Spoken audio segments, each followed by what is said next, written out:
love cutting with the big headers because it's more challenging. And it's our second day on Barley.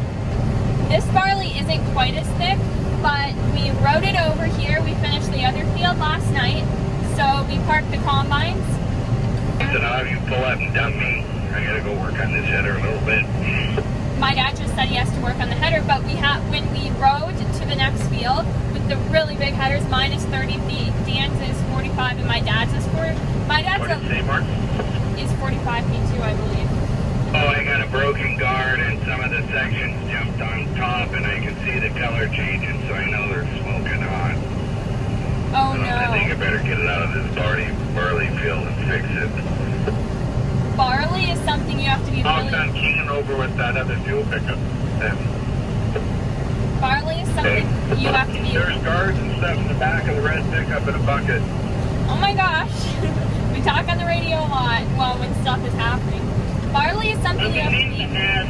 Climbing up on the field and kind of letting you guys pull up to me, is that nice for you, or is it just nice for me? I'm not remembering what you said, something about pulling up in the field. Pulling up on the edge. Strip up, we should move off our trucks off into the stubble. The ones with the drivers. Austin, I know what you're talking about. As far as me, that works perfect. Yeah, like pulling on the edge of the field and letting you guys pull underneath instead of me pulling underneath. I think it's nice. Okay, the cart guy just said he likes to pull into the field and line up with it before he lines up with us, and he knows about as far away as he needs to be. I can't speak Don't for suck the, as much shop in your radiator that way neither. I can't speak for the other combines. Yeah, that's a perfect well. But as far as for me, with the shorter header, it works absolutely fine. And actually, I like it better when he lines up, because then I don't have to be worried about him pulling from behind. I can totally see him in front. Anyway, as I was saying, barley is about the worst thing you can have something go wrong in, because barley lights on fire so easily. And so my dad, the section, so the teeth on the header that move back and forth like this, that is what was making like smoking and becoming hot. So he definitely has to get it out of even the barley stubble, if you can believe that. And you never want to drive a pickup or any sort of car in barley, because it'll light it on fire, and we've had pickups burn up that way.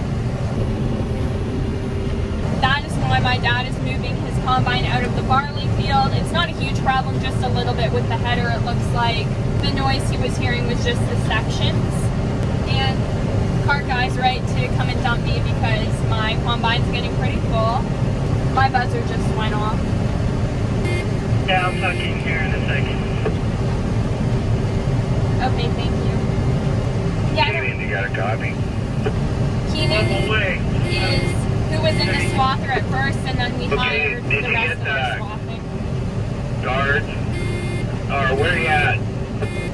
Okay, I got a box of sections in a bag in my pickup, and I'm probably going to need one guard and at least one section.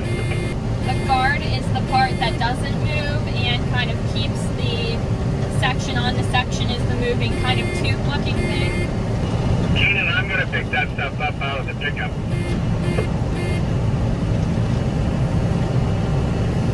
I think we'll just stop up here. Or actually, it's probably okay. I thought it was a bigger hill than it is. Alrighty. It's actually not a big hill. I kind of thought it was.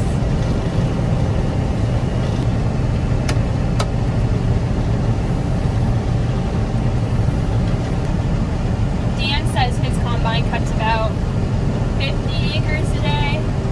Probably a little more than that, because we cut a little more than 150, so each combine probably cuts maybe 60, 70 acres a day. We're coming up on my dad's house, which is a different homestead, so I'll show that to you. It's right here. So that's another homestead.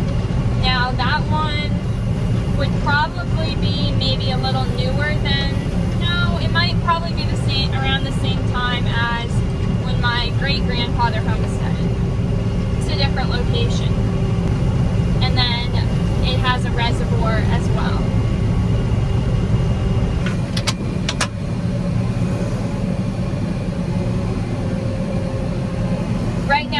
roading over, well, I guess we're not, we're roading over to the road. Sounds kind of funny to say. I'm just following my dad's combine. We're just headed on the road now.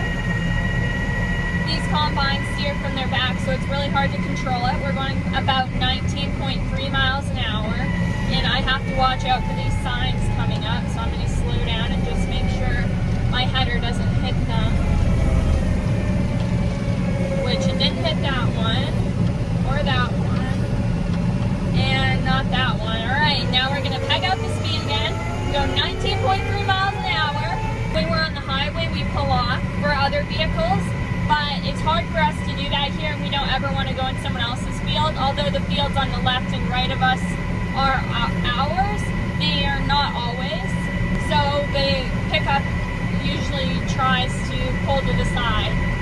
We're not going too far, just a little ways, but it's still a ways, so we have to have it in third gear. We have another road sign up here, and a lot of the road signs here are bent, and it's because of combine headers hitting them. So if you ever come to Montana and go on the back roads, the gravel roads in the small little towns, the farming towns, it's because a combine header, the big header, not the pickup header, hit it when they were driving down the road. I like traveling from field to field. I think it's kind of fun. Now we have a turn coming up, so you can't do your turns fast, so you really have to slow down. We'll make a turn here. It's kind of fun, actually. It's really nerve-wracking as well, though. If you pay attention, you don't have any trouble, though. We had to fix one of my broken sections on my combine. The hired man fixed it for me, Dan. And then on my dad's combine as well, there was a broken section, so he had to fix that. Okay, when you go down through these coulees, you got the dirt on the side, so you want to stay really centered, put your header up so they don't hook the dirt. There's dirt on the side of this coulee.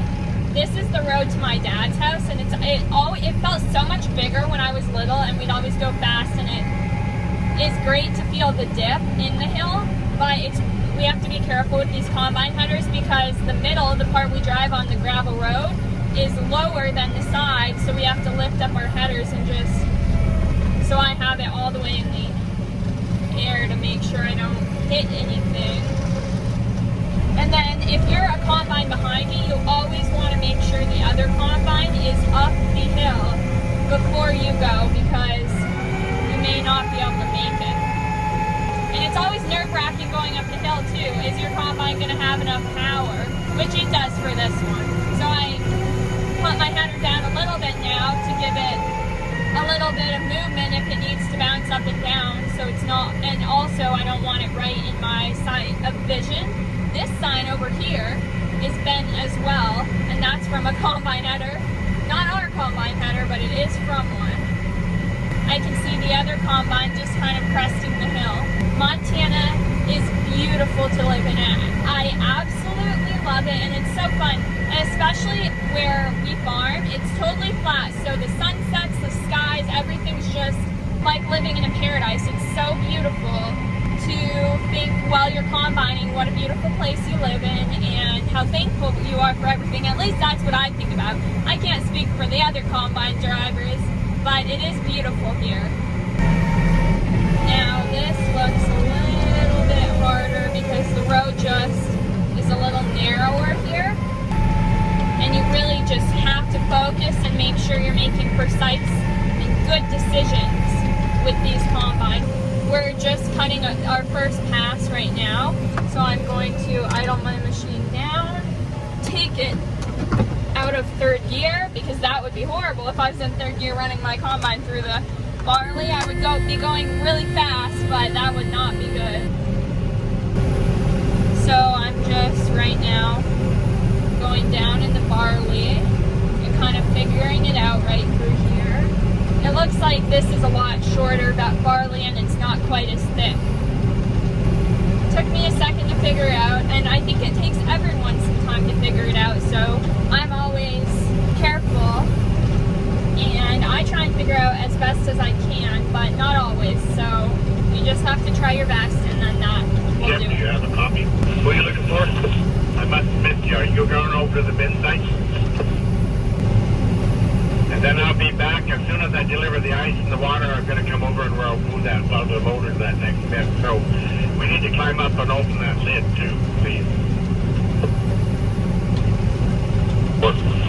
I'll have to let the hired man pass up here because his combine goes faster than mine does.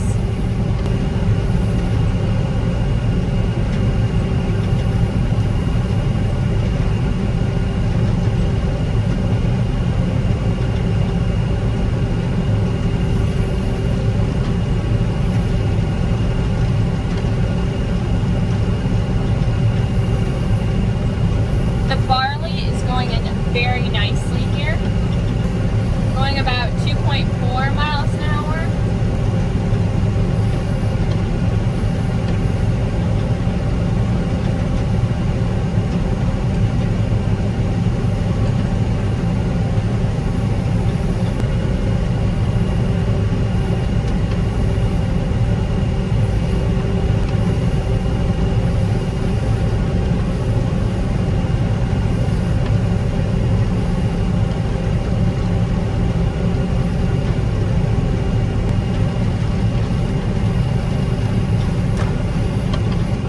Okay, thank you.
Here is my dad in that front combine and Dan in the second combine.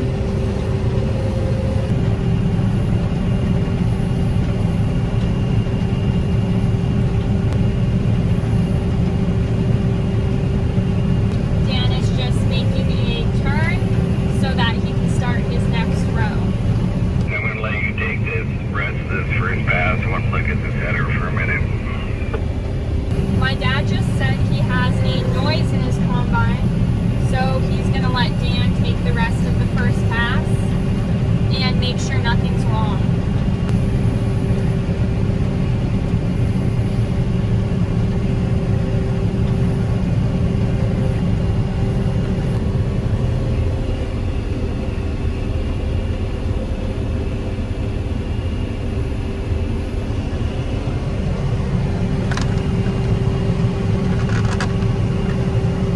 Right now, to straighten things up, I'm just going to go straight so we don't have to always make a turn. Because what happens if you make a turn in the beginning, you'll pretty much be making it towards the end. Here's my dad over here looking at his combine. They're 11. Well, they're not 7/16, I know that. No, actually they are 10. You're right. No, I just did some. They were 11. I'm trying to make it to where we started, Austin.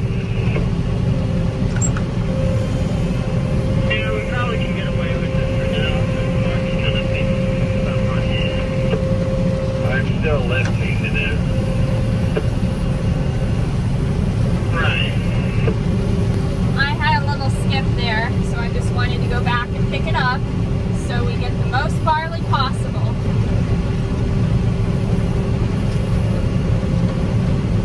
I would like to give a thank you to everyone who subscribed and is supporting me, and also the people who left supportive comments. It just means the world to me, and I'm so thankful to be able to share my story with you and to get good feedback from it and that you enjoy it as well.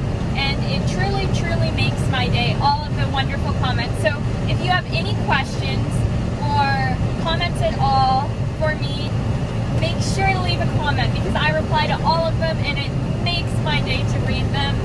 I just love it so much. So thank you so much. I really appreciate all the support. And I'm very excited to continue making videos and continue trying to bridge the gap between farmers and consumers and learning all these different things about farming that you would not normally know how your food gets to your table. I was just having this conversation with my grandfather this morning, and no one really knows how their food gets to their table. I mean, there's some people in Montana, my grandpa was telling me, who thought farmers got 2 crops here a year because we have spring wheat and winter wheat. But we don't get 2 crops, we just plant spring wheat at a different time. We harvest them all at the same time. And that's sad to me that someone living in Montana feels that way. So I know there's a huge, huge room for improvement and a very large gap that needs to be filled by someone. So I'm going to try my best to fill that gap and have fun while doing it because it should be a fun experience to learn where food comes from, and I sure love it. So I think everyone else will too. So I just thank you so much. I'm just blown away by everyone's support. Because if I can just make a difference in one person and they can learn something new about what harvest looks like for a farmer and what farmers do, that would just be incredible. So make sure to come back every Wednesday and watch the videos. I absolutely love making these videos about farming and explaining the hard work and the long hours and the process and the family that goes into farming and putting food on the tables of everyone in America. Because farming truly did build America. And if you want to see more kind of similar content like I'm producing here, I explain different things on my Instagram as well. Like I'll take a picture of something. For an example would be, I did a post about a combine and I explained about what a combine is, and I did a post about a grain bin and explained what we use grain bins for. So if you'd like to see more content, definitely check out the KTAG Instagram, KATES_AG.